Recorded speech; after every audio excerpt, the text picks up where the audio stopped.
Hello, everyone. We made it to Nevis. Thanks and praise be to the Most High God. All right. And I am here with Mr.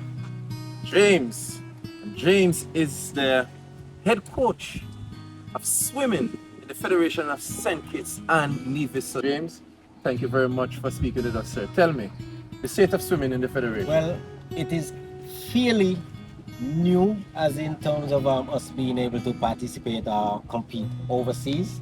We've been having this swimming and so on for a very long time. I have yeah, quite a few clubs here on the island, swimming clubs on the island. Last year we formed the swim federation team late last year, and we were able to get 4 swimmers qualified for the OECS.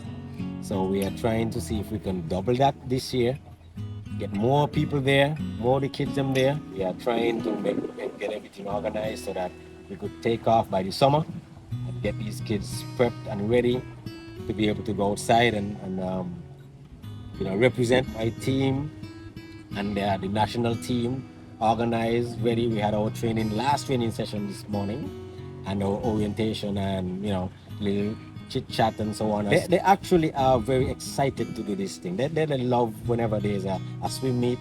They can't wait for that day to come. So tell me, James, how difficult is it? Because you're based here in Nevis. Yes.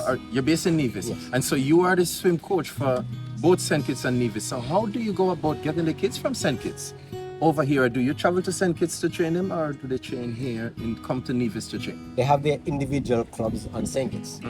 So they will do their training throughout the week, and they meet here on Nevis every Saturday morning. So they train with me once per week, Saturday morning, and through the week they train with their different clubs. Let's say Coach James is teaching this, and Coach over there made a club, they may be, doing something else. Do you have that challenge, like, to break them out of something? You might teach them one thing and then they come back showing you another thing?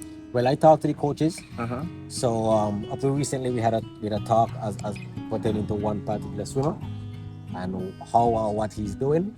So we kind of like know each one, and so we know how to work on them because we are keeping abreast with their performance. And tell me, James, in terms of your training, where do you do training here in Nevis? Here we have no pool of that size where we can train in the pool. But what we have done is we have what we call an in-water pool. We have 2 platforms and a short course, so it's 25 meters. The platforms are designed with the dive start on it, and also they have the board in front so that you can do. They have like a wall then, so you can do your flip turns and all that. Just like it's in a normal pool, and you have the lanes, everything to kind of like duplicate what actually happens in a real pool. Okay. Any talks in terms of getting a pool here in Nevis? Or well, we are trying to usher in that kind of conversation with the overheads, and trying to strike the interest so that we could at least get something to work with. Sometimes we get access to private pools, not the same distance, not the 25, but we kind of mix and match and see how close we could duplicate what really we need to get them doing by getting permission to use different private pools and so on. So what are you hearing?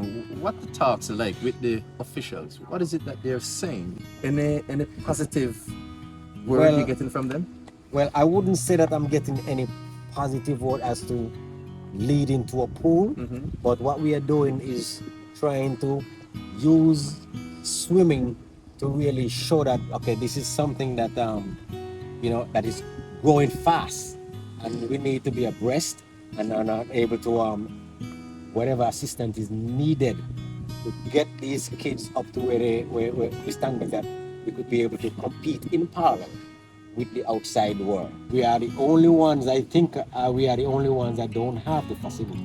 We are doing what we can, and I hope that the last OECS competition may be lingering still in the minds of the overhead, so that they can realize that, okay, we were able to have these young kids in there that was able to hold their own, and they do not have a pool.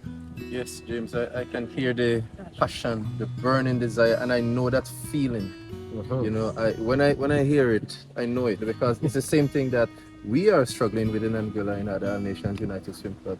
It is in the sea, and when you have the passion for the youths, you know, and I spoke with you earlier, and you told me about the youths, and like I was just smiling, you know, because it's the same thing that we have to go through. I can sense that you have a deep love for these children, and you just want to help them, Yes. and you want the officials, so folks in the federation, please, this brother is doing a fantastic job over here in Nevis. And whatever assistance that you can render to him, I'm asking you, please, in the name of the Lord, to reach out to him and help him. He's here at the beach almost every day, training these youngsters, and the youths are the future. Let us do something for the youth. So, both in Anguilla, both in St. Kitts and Nevis, let us put the youths first. Okay, James? Thank you very much for talking with me, and all the best tomorrow, you and the youths, okay? Looking forward to see you in the water, okay? God bless you. Thank you very much.